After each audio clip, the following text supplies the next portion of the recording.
let's talk about this for a second, because I think that this is actually, once we get by the drama of the Brandon Ayuk situation and the would you and the won't you and the money and the soap opera, I think the much bigger story for the 49ers this year is the idea of the anthill complex, which is you knock over an anthill, what do the ants do? They immediately start building the anthill back up again. And we as human beings are always impressed by that, because that's not how we roll. We have to wallow in our own misery. The 5 stages. Right? Go through the grief, and then Totally. woe is me, Denial. and then you need some friends to help you, and you need a drink, and all of that stuff that we go through. And it's true. How many people have you talked to this offseason that are just like, I can't even imagine. Grandy told me earlier, are you still waiting on the last episode of Receivers? You won't watch it, right? Because you know what's coming. Yeah, I haven't been able to convince myself to watch yet because I am still too emotional about it. Okay. Even though you know what happens. Even though I know what happens, I just do not need to relive that again. Yeah. At least I'm not ready yet. 5.5 months. That tells me that's a man who has not gone through all the stages of grief yet. And I get it. Are you still in denial? Because acceptance is one of the big ones, and they don't all go in the same order.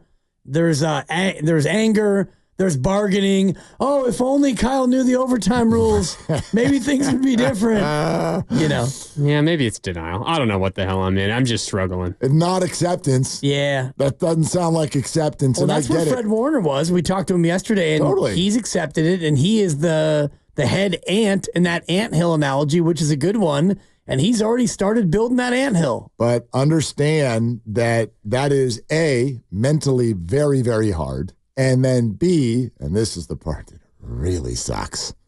Oh, gosh, this is the part I hate saying out loud, because I'm going to sound like I'm trying to come from a certain angle, and I'm really not. But here's the real.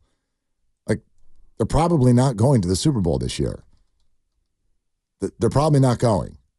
That's how many things are working against you to get to a Super Bowl. It's so hard to get there. You have to have so many things work your way. And then even when they do, sometimes you still need balls to bounce off of someone's helmet and fall right in the right spot. And you need a quarterback to not have his arm fall off. Exactly right. You know? Like they've been to 3 straight NFC title games. You lose against LA in kind of a weird one where that thing was there for the taking. Yep. Brock Purdy's arm falls off, and you lose in Philly, and then you have to scurry back against the Lions. It took a pep talk from a Mill Valley teenage girl to get you into a space where you thought that maybe they could do it. It took my mother-in-law to scoop up my 1-year-old baby and take her out of the room. It took Diamador Lenore's smoke alarm to be broken. It took so many fluky, superstitious things to make that happen, and yet you still couldn't win the Super Bowl. Kyle Shanahan on dealing with the emotions of losing the Super Bowl and then trying to do it again. I think that is the tough things about going to the Super Bowl and stuff, and whether you win or lose, how long it takes to deal with some of the things that you put off all the way to February, the recovery you need just mentally and physically. But when you get to this point, it all kind of feels the same. If you would ask me this 40 days ago, I'd have been like, I need a little bit more time. But now that I've been away from this building, and everyone really has, and we've gone 40 days with our family, it's time to get back. I know my family wants me back bad and here, and I'm ready to start doing some things besides going to the beach with them. Okay, all right. So now those are his words, and I get it, and that's a fun thing to always say. Boy, yeah, the family really excited that I'm out of the house. All right, Mike Florio on the Morning Roast yesterday. Take a listen to this with regard to the idea of having to climb the mountain again. I remember 4 years ago there was a preseason event, and Kyle Shanahan was asked, what does he want for the 49ers this year? And he says he wants to have a 10-point lead with, 7 minutes left and finish the job. And I made the point that that's the easy part. You get a 10-point lead with 7 minutes left in the Super Bowl. That's coasting, or at least it's supposed to be. The hard part is going back to 0-0. Dennis Green, the former Vikings coach, and he was a 49ers assistant at one point, he called it the Valley of 0-0. Every team gets dragged back down to the Valley of 0-0, and you have to do it all over again. Look what happened in 2020 after they went to the Super Bowl the last time. All those injuries with the back-to-back games on that horrible surface at MetLife Stadium. The season can get easily derailed for any team at any time. 0-0. The climb from 0-0 to the 1 seed is not easy. It's a long, hard fight, and then you get to single eliminations. So say it with me, Dibs. I want you to say it with me. Do you promise you'll say it with me? No. Promise you'll say it with me. Only if you say Super Bowl or bust. Oh, I will say that, but there's more words that come after it. Oh, let's hear it. Super Bowl or bust is stupid. It's an absolutely absurd conversation to have in the month of July, or August for that matter, or September. That's the whole point. This is a media and fan thing that is totally tapped into our own frustrations and nothing else, and is not based in any reality whatsoever. Because if the 49ers are thinking Super Bowl or bust here in training camp, then they're already busted. They need to be thinking about winning week 1. That's the hardest part. He's right. It's just a mental game, and I hope, like Steve Wilkes, the Niners are built for this. I can honestly say I'm built for this. Because that's the game that you have to. I can honestly say I'm sort of built for this. I hope sort of. You're sort of built for this. I hope. The Niners have been to the NFC Championship game 4 of the last 5 years. Dibs, they've got the best Super team. Bowl or bust. No, they've got the best team, right. but you got to blend that with the journey. Like of course, and I'm here for the journey. But the Jets last year thought they had a playoff team. And then 4 plays happened, and then they didn't have a playoff team.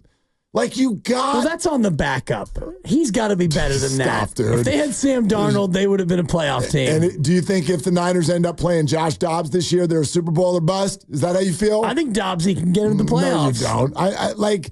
That's what I'm getting at. Of course they've got the best roster. Of course we're all desperate. Of course we're freaked out at the idea of Brock Purdy getting an extension and still being ringless. I understand all of those emotions, but talking about a Super Bowl in July is banana land. It's completely a departure from the reality of the NFL, where every single play means your entire season could change on a dime. Every play. It is so hard. And that's why last year is so devastating. Steve Young said it directly to our faces at the event down in San Jose. I'm very sorry to report their best chance was last year, not this year. Because this year, you gotta start over and have 48 things go right to even have a shot to end up in the Super Bowl again, no matter how good you are on paper. I think this year's chance is as good as last year's chance and as good as the year before, and they're in a Super Bowl window. So I'm sure that they're down there in Santa Clara today going through meetings and weigh-ins and getting their pads and where's my locker and all the rest of it. And they're thinking about the same thing that I'm talking about, which is the Super Bowl. And yes, you have to go out there and you have to stay healthy and get to week 1 Monday night at home at Levi's, and we'll be broadcasting down there right outside the parking lot, and it's going to be great, and the fans will be hyped, and it's going to be the last game of week 1, and their job is going to be focused on winning week 1. But when you go into the season and you're a 49er player, you're absolutely thinking about the Super Bowl. Now, you're not thinking Super Bowl or bust because you're a pro player and you're thinking about your career, your health, and all the rest of it. But when you're in that locker room, if you're in Carolina, you're not thinking Super Bowl or bust. No, that's their goal, but it's not something that I think you think about on a daily basis other than in sort of a whimsical dream sort of a way. It's everybody's dream to go win the last game. I get that. Then But that if you're there, changes. I mean, the one thing you're focusing on every day is getting better. And that's like, pro athlete stuff. It's like, how can I get 1% better today with an eye toward that goal? I realize what you're saying. I'm just saying that it's one of the, like, it's great for a hat. It's great for a T-shirt. It's great for a radio show. But your motto this year is not Super Bowl or bust. It's stay healthy, my friend. That's it. The Niners are going to be fine. There's no stopping this team unless they get hurt in key spots, just like what happened last year. Well, unless they face Kansas City again in February. I mean, we'll see. I don't know what their journey entails. They've got the same problem. It's football. And, yeah, and like it they've just got does fewer problems. Oh. They got 2 in a row. Their only problem is legacy. Going down as maybe the greatest team in the history of the league. What they don't have is anxiety. And pressure. Right. They don't have the anxiety that the 49ers have because they've already gotten over the top. However, they do still remain the greatest rational example. If a 49er fan, if you want to, for a second, if we want to put the beer down and be rational for a second, How old is Kyle Shanahan? How old is he? 44. Is he? I would guess. Let me look. Yeah, I was going to say. I think he's not even close. 44. 44 years old. Yeah. He is 44 years old, and people talk about him. I mean, is this guy ever going to win a Super Bowl? My gosh, it's just been forever. He's 44. Right. Yeah, he's 44. He's not been coaching for 80 years. 20. He's not as a head coach. Well, as he said today in his press conference, I've been doing this for 20 years. And it hit me, though, when I was like, damn, you've been doing this for 20 years? You're right, but not really, because if you win Nobody's been in the game for 20 years. If you win it as a quarterback's coach, nobody's giving you the credit. Most people don't even know who you are. But you get the blame for being an offensive coordinator and blowing a big lead. Apparently. Yeah, right? Exactly. He's 44 years old. And now, if you go out in the world and if you answer anything other than Andy Reid, when someone says, who's the best coach in the NFL? If you answer anything other than Andy Reid, you're an awful person and a homer. John Harbaugh. But who is Andy Reid? He is exactly what everyone's got so much anxiety about. He is someone who had a really good roster and a bunch of chances and a trip to the Super Bowl and all of that for year after year after year after year. And it was nothing but frustration. And then all of a sudden, poof, the greatest coach of all time. What happened? He got Mahomes. So that's all. Like, I don't really have a whole lot of concerns about Kyle getting there, but it's kind of crazy talk to whittle it all down to 1 year. The man's 44 years old, and he's in his 7th year coaching as a head coach in the NFL. And his first set of years has been kind of wildly successful. It's been pretty good. Especially considering that I'd argue if you make it all about the quarterback, if that's what the NFL is mostly about, then as far as a starting point in training camp, this is his best quarterback year that he's ever had. Yeah. I mean, is Brock Purdy not better than Jimmy Garoppolo? And he's healthy. And he gets a full camp for the first time. There you go. All those things together. Yes. If he takes as long as Andy did to win a Super Bowl, Andy was 61.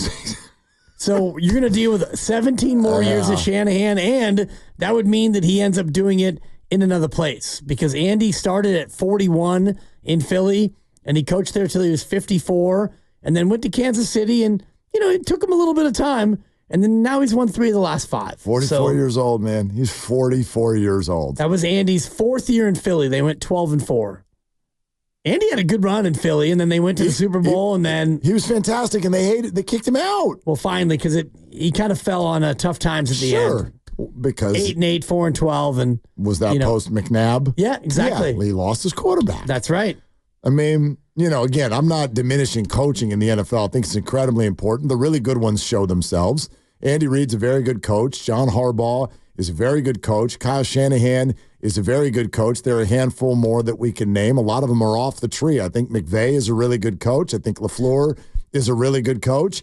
I think you can see the guys, and we'll see about Jim Harbaugh coming back into the fold. I expect the Chargers to be better this year, even though they're in a hell of a division. But you can see who the good coaches are. But again, this is not me there's no way to relieve any of the pressure of San Francisco 49er football this year. I said this earlier in the week. I think every one of their games this year is just an event on its own. I don't care if they're playing the Cardinals. It's a stop what you're doing national event when this team takes the field right now. There's that much attention on them. And that brings with it all the stuff we talk about. Pressure and anxiety and laughter and pointing when it doesn't go well from others. All of that stuff is there. There's no way to remove that. But this idea of boiling down his career to the next 6 months is crazy.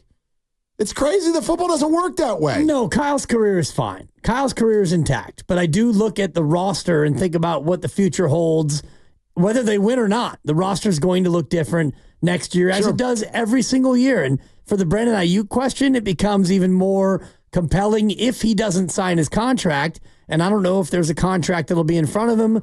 According to Ian Rappaport, NFL Network, there haven't been substantive talks since May. And now here we are in July. And I can't imagine that those talks would then ramp up. And I'm just thinking about what Steiny pointed out earlier and what I heard from John Lynch talking about, well, the fifth-year option is something that we all kind of agreed on contractually, where you get drafted in the first round, and as a player, you have a fifth-year option that the team can exercise, and then really you play on that fifth-year option. It doesn't mean that any NFL team has a duty or an obligation to extend you. If you're good, it doesn't mean we have to extend you before your fifth year. Let's hear some more from John Lynch. Let's do it. Since you referenced it. Our buddy Larry Krueger asked him this one. Last year he said Nick Bosa would not be traded. Are you willing to say the exact same thing about Brandon Ayuk? John, last year you gave us an absolute that Bosa would not be traded. Would you make that same statement about Brandon? Well, Kyle and I always, we kind of, I did say that with Bosa, and I felt that way. But, I think, again, no absolutes there. We fully intend on Brandon being a Niner moving forward. We're always open to listen to things. But like I said, we expect Brandon to be an integral part of our team like he has been, and excited about that. All I caught there was no. I caught there was like, damn it, Larry. Yeah, Larry, it's a good question. Yeah. It's a good question, and the answer is no. No, I will not promise you that Brandon Ayuk will not be traded. Exactly. And, it's different when you're talking about Nick, who is maybe he's not one of one, but he's one of 5 or 6 true game-wrecking edge rusher guys. Yeah. And so Brandon Ayuk is really, really good. He's one of the best receivers in the game, but he's more replaceable than Nick Bosa is. We have for great sure. energy. Thank you. Has this Ayuk negotiation been the hardest of all of these offseason negotiations during this era? This one has been challenging. As I said, we set it out. We started it earlier than we have in the past, made it a priority. And there's a lot of dynamics. I'm not going to get into all of them, but there's a lot of dynamics as to why it's been challenging. The fifth-year option is something we all sign up for when you have a first-round pick. And, that's been out there. But we've tried diligently to get this done. We haven't been able to get there. That's what I've learned from my past experiences for the last 7 years going into our 8th is that sometimes when you think there's no way this thing's going to progress, they do. Sometimes when you think